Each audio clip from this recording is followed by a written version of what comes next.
real problem I find for the people that I work with is they think of it almost like in incarceration terms. It's like, okay, when is my sentence up?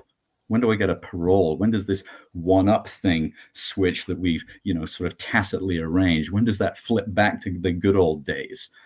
Most of the people who are in the sort of the wrongdoer position, they want to restore some original arrangement. They don't get that, and really it's gone. It's the question is to what degree can they get some of it back?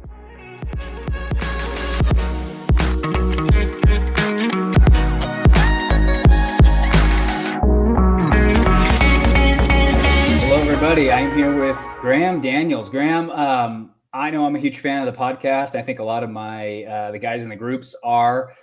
Typically, we are intellectual people, and we love to know the why behind things. And I think that's one thing that you do really, really well is you always start with the science and what we know to be true, and then you kind of venture off from there. And I'm hoping that's the direction that we go today. So I'm happy to have you with us.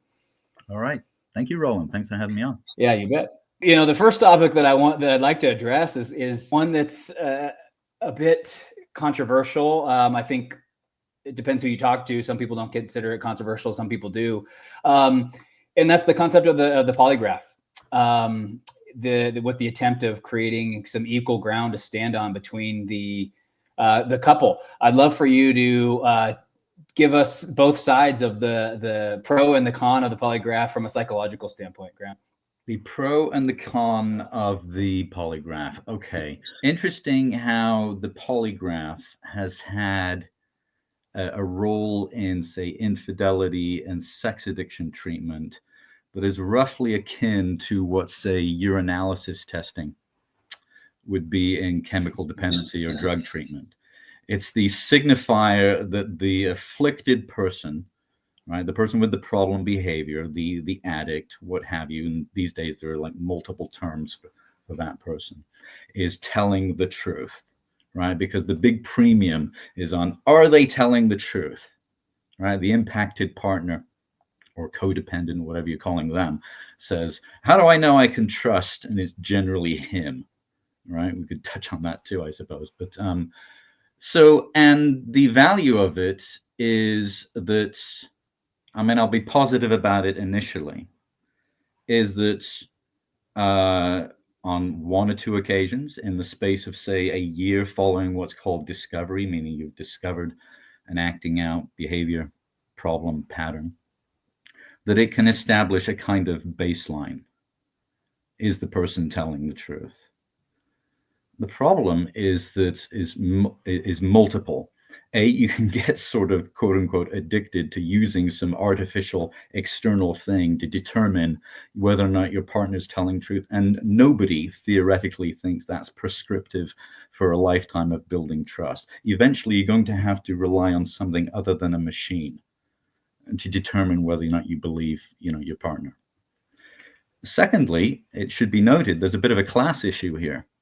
How many people can actually afford to spend several $100s every other month, or however often they want to do this, determining if you have unlimited resources, then you can have a polygraph every week. Most of the people I have worked with over time are not in the 1% income bracket. They cannot afford to spend thousands of dollars on polygraphs. So it's not realistic. A lot of sex addiction treatment in particular is aimed at the wealthy, and they don't talk a lot about that. Before we go away from that, can you speak to the science of trust? I know it's an unfair question to put you on the spot, but if you had to have like a 3-minute answer to how someone would rebuild trust, because I think that's the argument for the polygraph, right? Is it's a tool to assist in that. So if we're not going to use something external, how do we use something internal? First of all, I would quibble with our use of the word science here, because I don't actually think a lot of what I say is scientific. There's some scientific, within dependency and addiction treatment, but it's not particularly informative of the intervention. Rebuilding trust, I would say, is not scientific in any, conventional sense. But probably you have to have exploratory discussions about What is it that people can conceivably say to a partner, and what is it that that partner thinks they can tolerate hearing? I'll give you some examples. So let's say you're going to have a day where you come home and said, "Hey, honey, I want to let you know that I had lunch today with a business partner, somebody I see with 2 or 3 times a year." Okay, says the partner. Why are you telling me this? Well, that partner is a woman, and she's quite attractive, and she says kind of flirtatious things to me. And I'm admitting to you that I get something of a buzz around that. No, we did not go back to a hotel or her office and sleep with one another or anything like that. I hope this is edgy, by the way. This is again. But I was, as we say in addiction circles, quote unquote, triggered. Much depends on what happens upon that announcement. You know, if you're say the impacted partner and that person who just made that sort of disclosure has a history of say affair seeking behavior, it's understandable why that is a frustrating thing to hear and a depressing thing to hear and various other negative feelings. Can you access some consciousness and say to yourself, why is this person telling me this? One of the biggest issues I ever came across in working in addictions, both drug dependency and in the realm of infidelity treatment, is handling when somebody who is the identified patient volunteers either an instance of, you know, a slip or a relapse or a trigger towards those behaviors. And I think an important question for all parties listening to that and having that conversation is, why are they telling you that? If there is such a history of secrecy, how are we going to reinforce, meaning support, that they're doing something honest now? Because why would they lie about that? Of course, if you're not sharing those moments, if you're not having done that, and then something gets discovered again, that reinforces distrust. I don't think there's any way around that. So let's transition into the idea of these check-ins. So some form of a ritual that the couple engages into. I think the motive behind it, I think, Graeme, is to instill a sense of safety routinely. I think the ideology behind it is that men tend to not want to talk about this, and women are thinking about it all day long. And so their idea is that if there's a ritual of some kind, that it's being brought, that the guy is volunteering the information. And again, in this context, we're talking about men, women, because that's my audience. But the guy is now given an opportunity to be able to speak to it first. What I have found is that a lot of, again, I wouldn't say it's every single guy, but I would say the majority of men find that a nightly check-in is actually harmful to their own personal recovery. So, I'd be curious your take on that psychologically. I would say if it's harmful, there's this phrase in 12-step circles. I don't know if you've ever heard it. That goes something like, keep coming back. It works if you work it. Okay. So the idea would be, if you follow the logic of that if something wasn't working, it meant that you weren't properly working it, right? And here this might apply. Nightly check-ins could become routinized. They could become rote. How you doing today? Anything to check in? No, everything was good. Everything's fine. Anything to tell me? No. Acting out, or whatever term they've agreed upon that signifies, the wrong behavior. And it doesn't work. The check-ins, yeah, it probably works to have them. I wouldn't say necessarily need to be nightly, but they need to be regular enough, and they need to be risky. I thought about this concept of risk a little bit with respect to your audience, because I think something that gets overstated in the treatment of sex addicts in particular, and excuse me that I keep using that term, it's just a shorthand really that I'm using here, is the overstatement of the importance of trust. Guys who are successful, guys who haven't necessarily clicked with 12-step groups and don't necessarily feel like they fit in, haven't necessarily gotten to where they are in life by being privileging safety. They've gotten to where they are in life by privileging things like risk and novelty seeking. And I'm saying you actually have to inject a little bit of that risk into nightly check-ins or twice a week check-ins or wherever it's going to be, because it has to have that element of give your listener something that constitutes a risk. I'm going to tell you about my triggers. I'm going to tell you about my slip. I'm conceivably going to tell you about my relapse. That check-in actually is going to be difficult. Is it potentially traumatic? Yes, of course it is. The point here is that most people, on behalf of impacted partners, will say the biggest problem has been the dishonesty with the withholding. So fine, what are they bargaining for now? What are we now going to tell them? You're going to tell them what in theory they want to hear.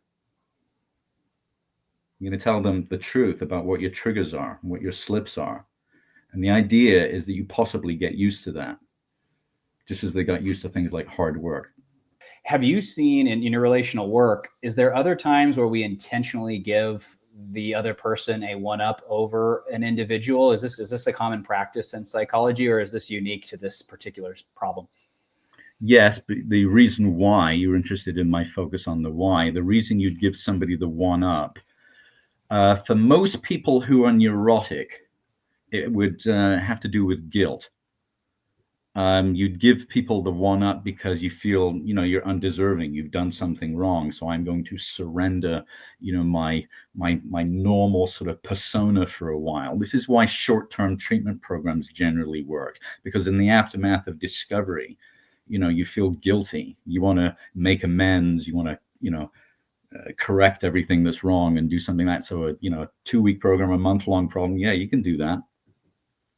You can surrender your one-up position. The real problem I find for the people that I work with is they think of it almost like in incarceration terms. It's like, okay, when is my sentence up? When do I get a parole? When does this one-up thing switch that we've sort of tacitly arranged? When does that flip back to the good old days?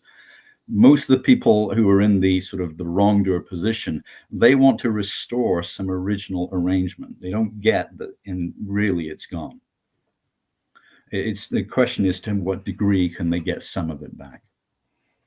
There's no answering this question also without observing at some point, we're relatively early in this, the elephant in the room, the biggest elephant in the room of sex addiction or infidelity treatment is the gender bias.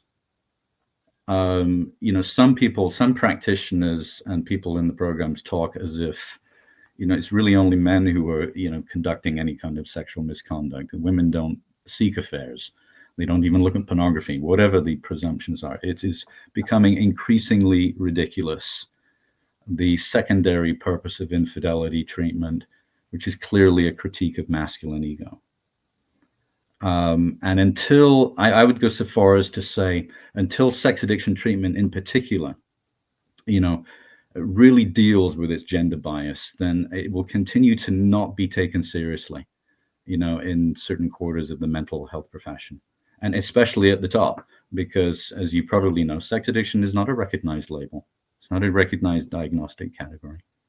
You bring up something interesting there. What before we switch topics, what can you expand for the listeners? What do you mean by not taken seriously? I mean, what I hear you say there is, when you look at things that are well established in the literature or are in the DSM, these are things that affect the brain, and there's no cultural bias. Is that what you're insinuating? Is that because of the load? Because this is seen as a male problem, and in some circles seen as a Christian problem, that if you don't subscribe to Christianity, that this is not an issue for these people, or even the subscription to the idea of monogamy.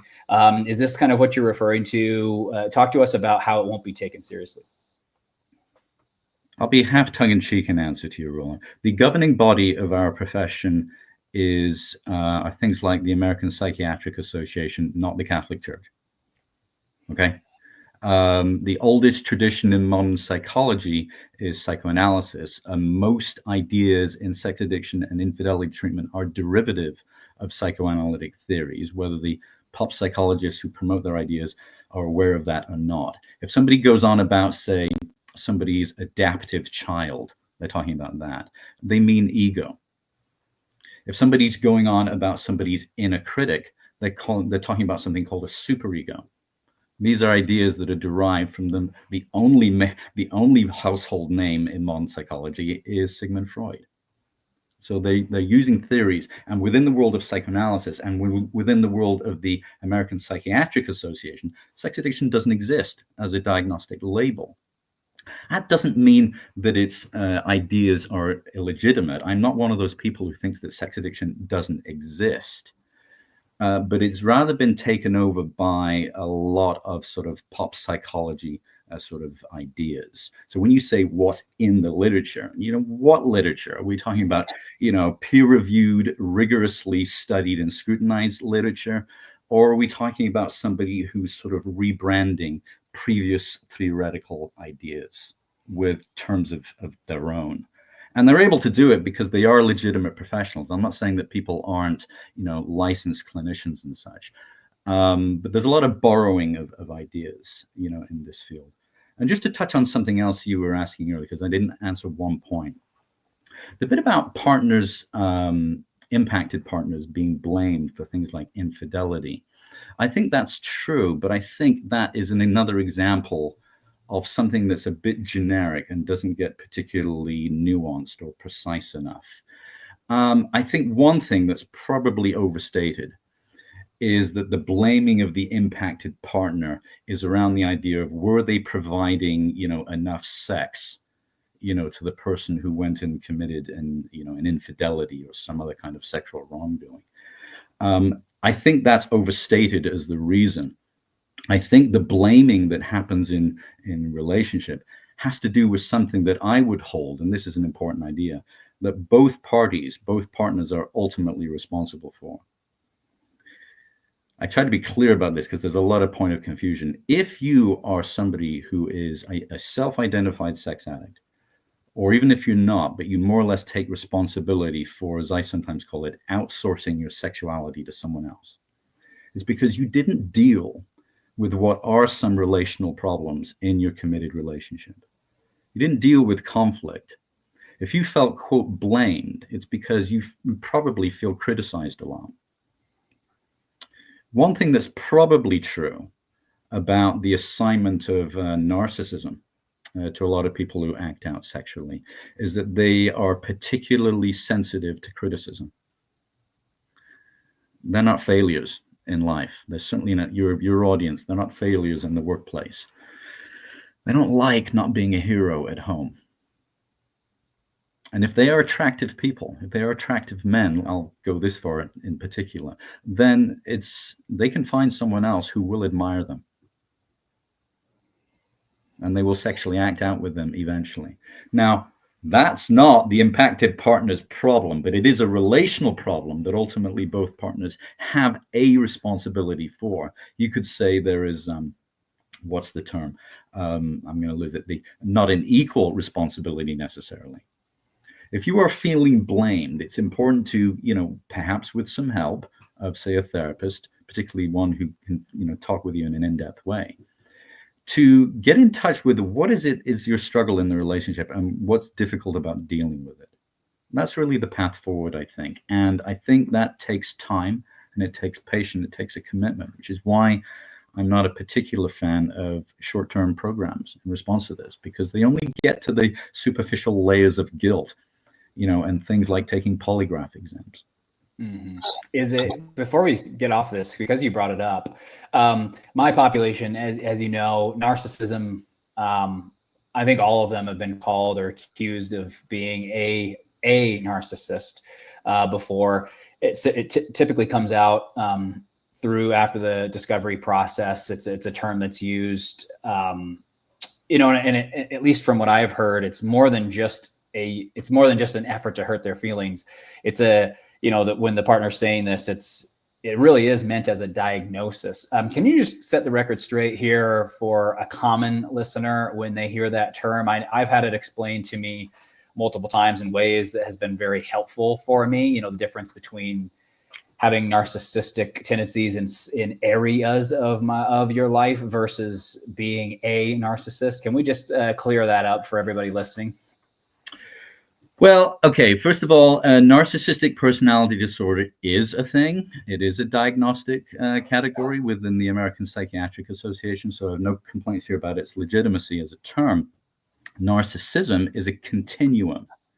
Every one of us is narcissistic to one degree or another. We tend to assign the label of narcissist to people who appear either egregious, and particularly people who are in positions of power, so that their narcissism becomes impactful. And this is probably why historically it's directed more at men than women, because men are more typically in positions of power than women. It has to do with grandiosity, has to do with inflated states of self-esteem. But its essential feature is that in grandiosity, that inflated sense of self, is a defense against an underlying feeling of inadequacy that in itself is not pathological. Here we have to go back to how, again, the influence of psychoanalysis, and before that you could argue Greek mythology. Greek mythology, narcissism was self-love. Sigmund Freud borrowed the idea that is self-love, and he took it literally. You know, we were all born narcissistic. You want to know what narcissism meant originally in psychoanalysis? It meant autoerotic. It meant we are masturbatory. If you want to know the most succinct definition ever of addiction, is we do it by ourselves. We are hyper-dependent. And people who are successful buy into this, which is why they get tagged as narcissistic. The real reason they get tagged as narcissistic is because they're also exploitive in ways that they don't realize. They can use people as objects. I'll give an example that will seem relatively benign in just a few moments. And it seems like they lack empathy for others, which is often cited as a big characteristic as well. But, you know, there are lots of examples of benign narcissism in the culture, and particularly examples of narcissism that are frankly celebrated. You know, everyone, when they start a relationship, likes to be made to feel special. And nobody likes to fail. Well, guess what? These are exhibitors of narcissism. You want to feel special? You want to feel like you're the only one? Ask people who are polyamorous what they think narcissism is, and they'll tell you monogamy. Right? There's one person, only one person for you. And this is kind of a secret of the idea of narcissism, and probably a secret of, I'm not sure how guarded a secret, but many couples wherein one person is tagged as a narcissist, the more likely truth is that they both are. People get together in the phenomenon of shared narcissism. You are a winner. You are independent. You are confident. I like that about you because I'm a narcissist too. And even if I can't be directly a winner and confident myself, I can have a kind of closeted vicarious narcissism because I am with you and you chose me. We are in the same boat. We are on the same page, until one day we realize we're not really reading the same book. And that is our tragedy, when we realize that we're not reading the same book. Yeah, my definition that I was taught was a similar thing, you know, because I've been accused of it. You know, I'm not going to get in my upbringing. A lot of my listeners have heard enough of it off and on, but there's definitely areas of my life that were not tended to, where I'm extremely narcissistic and I trust no one else besides myself to get them met. And I have seen some of them are borderline pathological because they've gotten quite out of hand. But again, I think to your point, that does not make you a narcissist. The fact that you have chosen to go your own way with these different ways of getting your needs met. We touched on this. It is a paradoxical position, just to cue on something you said. If you're in a position of I trust no one, you know, the fascinating thing is that people who have that part of their character, they want to have relationships. They want to get married. I'm one of those people. Yeah, exactly. I want to talk on this because I speak to this all the time. And I just want to hear your approach on it because I'm sure you're going to say it so much more brilliantly than I could ever say it. The term sex addiction, primarily the second half of it, addiction, versus compulsivity, whatever other kind of terms people use for this. And the reason where I'm going with this, Graeme, is a lot of the men who are in our groups, they did not resonate necessarily with 12-step. And it wasn't anything to do with 12-step or even the 12 steps per se. A lot of them felt as if they were in the wrong room, meaning that many of the shares did in fact sound like someone who was an addict. And then many of the men who found themselves in our groups, rather than compulsively engaging in, sexual acts repetitively on the, every week, pornography, large amounts of pornography, repetitively in a very uncontrolled, what would present as a addictive, whatever that means, addictive fashion. A lot of the men find themselves in our groups. There's 5 or 6 or 7 affairs in a year, and then maybe they'll go a year without having any because of whatever, life's just not causing them to have affairs. And then there'll be affairs, there'll be years where, there's a couple sex workers and affairs, they'll go on these big stretches of 3, 4, 5 years of sobriety. And sometimes it's not even physical affairs. It'll be emotional affairs. It will be, a really heavy flirting year. Or even a guy, let's say a guy's had 2 affairs. There's this kind of aspect of, hey, I'm being told to go to SA or SAA, and I've had 2 affairs in my life, and I don't particularly have a pornography issue. And now that I've discovered my wife doesn't want me watching it, I won't watch it. And I don't really feel any sort of urges to watch it. The guy doesn't necessarily feel like an addict, and 12-step can actually quite be, well, I shouldn't say 12-step. If your particular 12-step meeting is full of men who definitely look like they're engaging addictively, however that's defined. Let's talk about this term here for a second, because I'm not sure, my personal opinion is, I'm not sure it necessarily serves the men in every situation to be called a sex addict. Personally, I never said, when I went to 12-step, I still go to 12-step. I say, hi, my name's Roland. And that's all I say. I'm not going to identify as however they want me to identify, but can you explain how how this term came about, the flaws in the term, and really clear up what is addiction and how could we call it that? And how would you know if you're an addict versus not an addict? The modern idea of addiction stems from sort of the flagship addiction as it was recognized halfway through the last century, being alcoholism. Alcoholism was recognized by as a disease by the APA in the mid-1950s. A man named E.M. Jelinek wrote about the disease concept of alcoholism in the beginning of the 1960s and became kind of the standard to treat alcoholism that is based in science. There are things that can be scientifically tracked, like one's tolerance for a substance, for example. So it extends somewhat into substance dependence or substance use disorders, as they're now called. Withdrawal syndromes can be tracked as a distinct symptomology. There are so-called, sex addiction falls into a category of what are sometimes called process addictions, where the dominant feature is psychological, does not have what's called tissue dependence. There isn't a physiological, element, or at least none that has been, found evidence for in a, systematic way. So food addiction would fall into this, gambling addiction, where the dominant, and sex addiction, where the dominant thing is a psychological, phenomenon. But other things to mention that relate to what you were sharing. One difference between, say, addiction and compulsivity, there is a diagnosis, probably the closest diagnosis to sex addiction, and not in the APA, but in the World Health Organization, is compulsive sexual behavior disorder. And that didn't come into being, by the way, until 2017. So sex addiction has lasted a long time before it got anything close to a diagnostic category.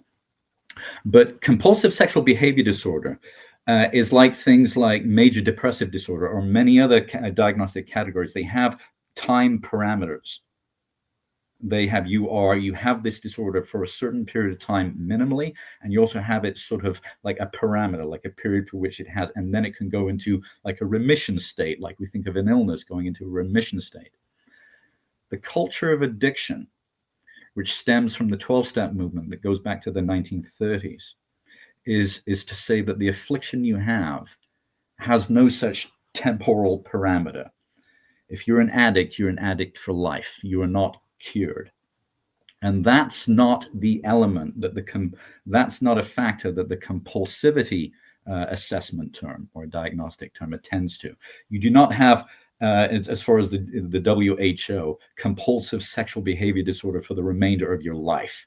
You have it for a period where it is diagnostically appropriate, and then perhaps not anymore. I've said this to patients of mine who said, do you think I have that condition? And I said, well, if we were talking 10 years ago and you were doing this, this, and this in that period of time, then yes. Do you have it today? No, frankly, you do not meet criteria. And that's probably an important distinction for many people who don't want to go to meetings and be told that you're going to be dealing with this, for the rest of your life, particularly if it includes all that, polygraph stuff and, trust building. Second point, let's notice something, that we're talking about behaviors that have distinct meanings. There is a behavior that you allude to that is derivative of something that has been a diagnosis for a long time, rendering, say, porn addiction technically redundant. Porn addiction is voyeurism. And voyeurism has been a diagnosis in the DSM for I don't know how long. But porn users and affair seekers, I think, are different psychologically. In a book I wrote, I have a passage where I say, the problem for porn users is they don't perceive themselves as sexy. And the idea is that sex is in someone else and they're going to watch them have sex. This is not a narcissist. Not our classical idea of a narcissist. They are narcissistic in the sense that they are autoerotic, that idea, and they probably are distancing from relationships, what in psychoanalysis is, termed something like withdrawing from objects meaning caregivers. But otherwise, they don't have those elements of grandiosity. They're not admiration seekers. Your affair seekers, and sometimes your prostitute seekers are. They're going for actually a relational type experience. It's not enough for them to just watch somebody having sex and get off on that. They want somebody who's going to make them feel good about themselves. And if the people in their life are not going to do it, they will find substitutes. Mm-hmm. Right? And can they get addicted to that in the sense that it's pleasurable and you want to keep doing that which is pleasurable? Yes, that is a rudimentary idea of addiction, that something is pleasurable you want to keep doing over and over again. What we really think of addiction is that it also extends into things like self-destructiveness, the jails, institutions, and death, the insanity, doing the same thing over and over again, expecting a different result, which is probably, again, a derivative concept, Sigmund Freud's repetition compulsion. So speak to that. If I am because I fall into this category, pornography was just never, I don't know, wasn't really a thing for me. I don't know, just didn't do it for me. So it was never something that I really became addicted to or compulsive. When my wife asked if I looked at it and I said yes, and she asked me no, stopping was really a non-issue. However, not being able to flirt with a woman, not being able to see if I could sleep with a woman. That if I'm completely honest with you, there was a part of me that initially in recovery was sad. That was a little recipe that I had used for a long time to whatever it was, feel good about myself, if there was some sort of validation I got from it. So I'd like to speak to that piece, because I would say 90% of the guys in our groups, pornography is not particularly the issue. A lot of it is affairs, one-night stands, prostitutes, massage parlors, things like this. Sugar babies. Sometimes multiples of sugar babies. Just a lot of the guys in my groups have access to resources, and so that problem becomes, just a little bit more convenient because they can schedule it and it can be on their own terms, and they have a lot more say in the matter. But what I'm getting at is, if a guy like that, from the psychology behind 12-step, is that going to work with a guy who's not addicted? I'm sorry, is what going to work with the guy who's not addicted? I have these guys going to 12 step, and they really do feel like they're in the wrong room. I mean, that is when they reach out to our groups, that's the thing that comes out of their mouth. I just don't feel like I'm in the right room. I know it's supposed to be peer support. I don't feel like they're peer. So the question is, if I'm engaging in one night stands, chronic affairs, flirting, attention seeking, even paid sex, and I'm going to 12 step, is that going to work? Is that how the program designed to help someone like me who's not truly addicted? I don't think I'll answer that partly this way. It's not that I think that 12-step programs do or do not work in that kind of binary sense. They can be very helpful to people, and if you feel like you can bond with people, I get that there's a problem. Sometimes you don't feel like you can bond with people. They are a support network and somebody who you might talk to instead of being, in your isolation around it. Are they going to give you insight in particular? Are they going to help you understand the whys of your particular behavior? Not especially. If somebody says to me, for example, or if I ask somebody, why do you think you did that? And their answer is something like, well, Graeme, I'm an addict. A common thing I will say is that that's not a motivational statement. That's a theory. You're just sort of quoting something. If you're going to go do something you want to do, your gut doesn't tell you, oh, you're an addict. Because it doesn't think theoretically. It thinks in terms of its desire, and what is your desire, and what are the nuances of your desire. Yeah, I want to seek pleasure. That's what we call it in psychoanalysis, the id, right? It's very basic. But you also have an ego and a superego. And just to get brief and didactic on this, the superego is the bit that says, "Oh, I shouldn't do that. That's bad." So it's called a reaction formation. Then your ego is actually your manager. It's your manager. Freud called it the rider of the horse. And what does a rider of a horse do? It lets up on the reins, but also permits the horse to go forward. It both restrains and permits. And it says, well, there's other things we need to attend to here. It's not just that I want pleasure. I want pleasure on my own terms, which was a term we used a few moments ago. So there are elements like power or control, and things like I want to be admired. I want to flirt. I want to get a sense that somebody is into me. That is what I find pleasurable, not just, the sensual act of sex itself. Now, if that's denied to me, I've known lots of people who have problems with, say, affair-seeking behavior, who will temporarily, or for some period of time, they will become kind of like porn addicts. But it's more like they've chosen marijuana instead of their drug of choice that is heroin or something. It's not really what they want, but they can't do their drug of choice. And porn is something that is relatively available when they're in a period in the doghouse, let's say you were referring to earlier, and they can't do that thing. And they found just a substitute for some period of time. They're often quite depressed when they're doing it because it's not their thing that they really want to be doing. While they're, looking at porn, perhaps maybe every day for some period of time, really their fantasies are back in what those affair-seeking behaviors. And there's a difference too, right? I think people kind of get this twisted. If you really go to a 12-step meeting and you read the book and you listen to how it's defined, it's a container to work the 12 steps. It's very, very specific about that. It's, the peer support is kind of a nice byproduct, but I mean, if you read the book, the peer support kind of happens at the coffee before, the coffee after, the dinner after. The purpose of the meeting is to work the steps together. I mean, it says right in the book, and they limit crosstalk and any sort of advice or feedback just to protect the integrity of the container. And so peer support, I certainly see that. What about the 12 steps? I mean, is that going to help someone who, particularly of the type of people that we're talking about, affair seeking, attention seeking, things like this? It will help, but not just hearing, it as a kind of an intellectual concept. It's something that needs to be thought about and talked about in the way that I think psychotherapy and psychoanalysis offers. Let's take step one and let's take some things. And it's quite intuitive, the language, and it touches on addiction, but also narcissism. Okay, it's saying it's antidotal if you admit that you are powerless. Okay, that in itself is a pretty profound request. And most people who get into states of mind where they want things on their own terms are not used to powerlessness being presented to them as an antidotal, like healthy thing. And they're understandably going to resist that.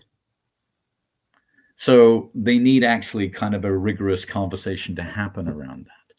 They need to understand, in my opinion, this is particularly true of process addictions versus drug addictions. By the way, I do agree. I do think that drug addictions, they do require people to be directive and, more than what psychoanalysis traditionally offer. But I think sex and food addictions, they're a little different, particularly sex addiction. I won't say so much about food addiction. It requires, I think, for people to get into the why of things and really think about the nuances of what's important. What is about being powerless? What are some day-to-day examples? You want to talk about a nightly check-in. What was an example today of you feeling powerless? Mm. My boss gave me a directive to do a job and I didn't want to do it. Did I feel like acting out because of that? Acting out meaning go look at porn or something? No, but I didn't like the feeling. Maybe that person had a public tantrum that wouldn't count as acting out per se. The impacted partner says, well, at least you didn't go sleep with somebody. But it's still, they might have lots of different ways in which they might not deal very well with powerlessness, because we don't like it as experience. And people who are successful, people who do have, say, a pronounced narcissistic side to them, are really going to struggle with that.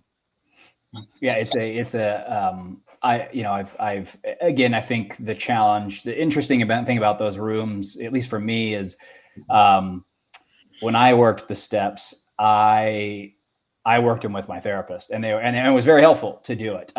Working in the room without having a licensed person on site was interesting and insightful. I think I got some ideas from other guys to kind of include in some of the things that I would be hunting, but I would say most of the progress happened having some pretty intellectual and psychological conversations around this inside the therapy office.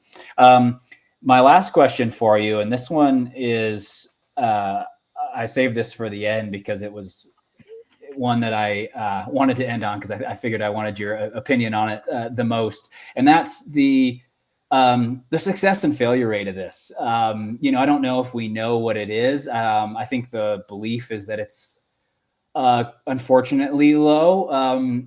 Why does it feel like it's lower than in other areas of addiction or compulsivity? And is there anything we can do about that, or or do we not have any data there? Again, this is a lot of perception, given that tends to not be a lot of sobriety in the room, and there tends to be a decent amount of relapse. But again, I'm curious your take on it. Is it actually lower than other addictions?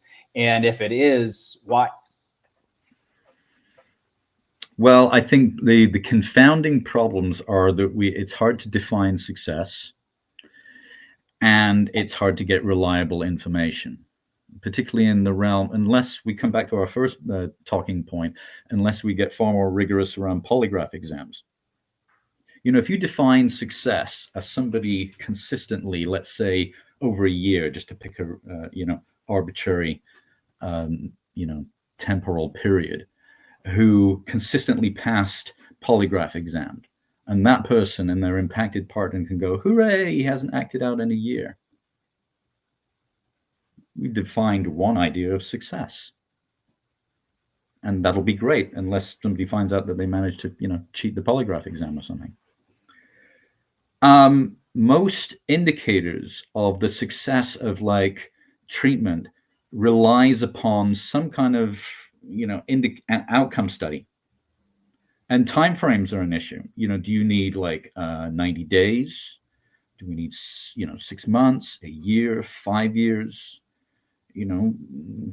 Outcome studies that are shorter tend to be more commonly published because they don't take as long to study and therefore get published. You can, if you the most reliable studies will be the ones that have the biggest samples of participants in a treatment and are the most longitudinal, because they would exhibit, and they might have a criteria of factors that are beyond just defining, say, relapse. They might include other peripheral factors, like this is particularly true in studies of substance users, like incarcerations, readmissions to treatment centers. Like how many on average was that happening? People go in and out of treatment a lot. You have somebody who, you have a study that says, people had a significant abatement of symptoms after 6 months, say, right? And you can call that a successful treatment because they acted out less frequently. But let's say they have a major relapse, on day, I don't know, 2 days after that outcome study was done. Is that now a successful treatment? No.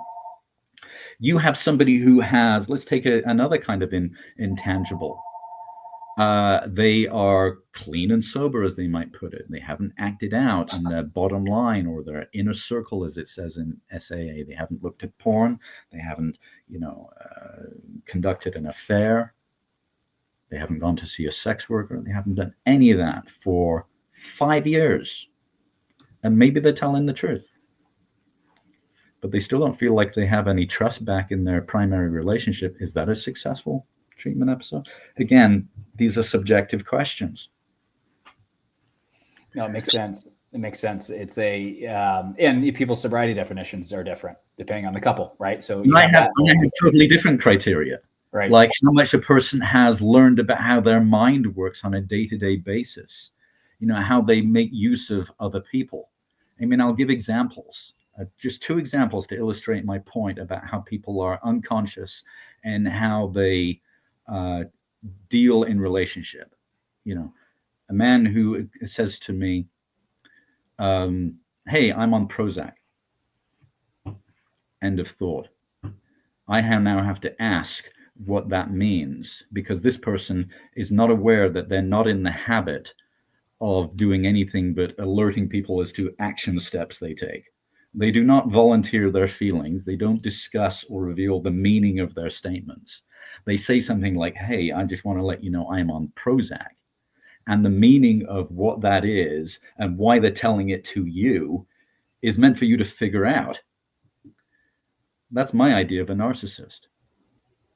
That person struggles very much with volunteering anything like vulnerability.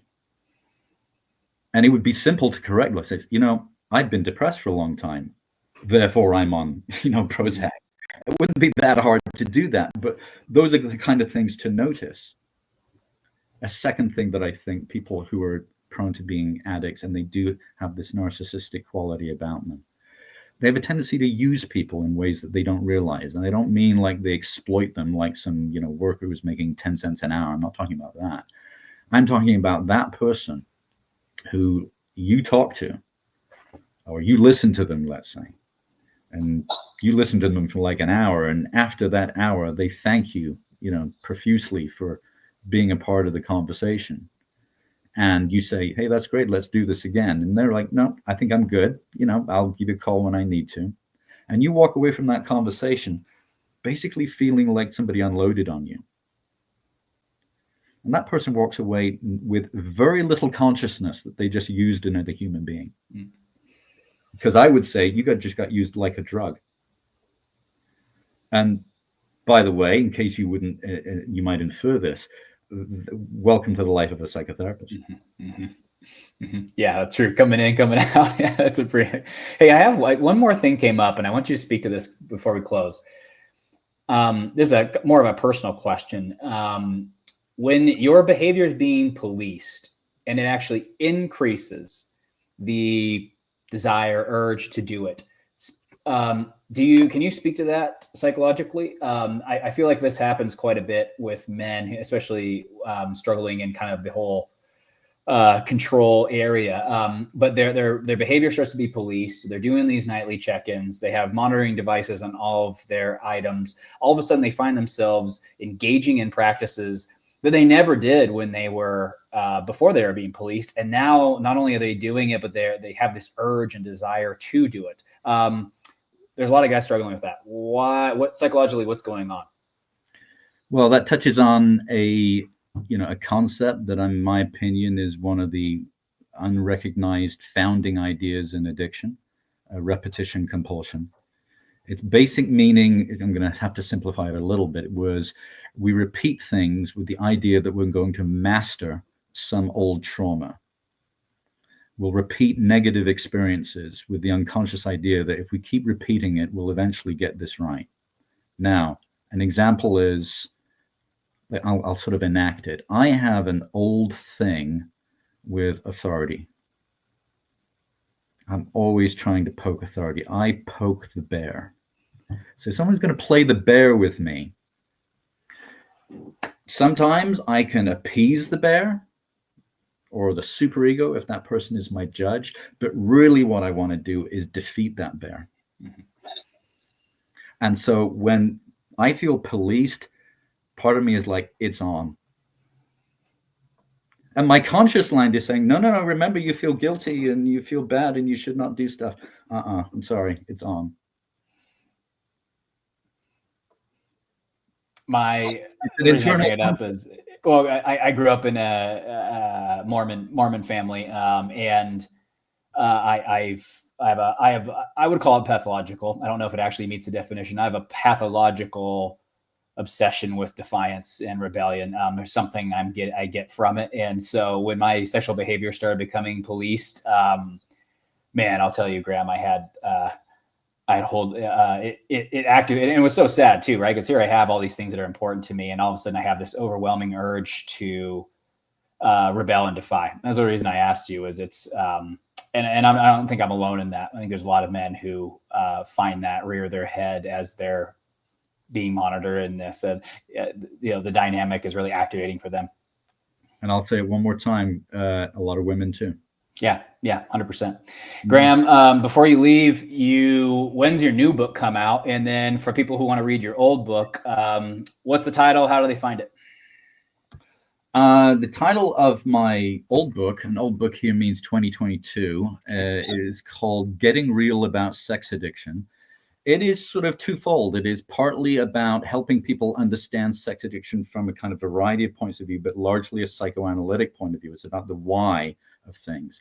It's also something of a critique of the sex addiction treatment field, and particularly its bias towards being a critic of masculine ego.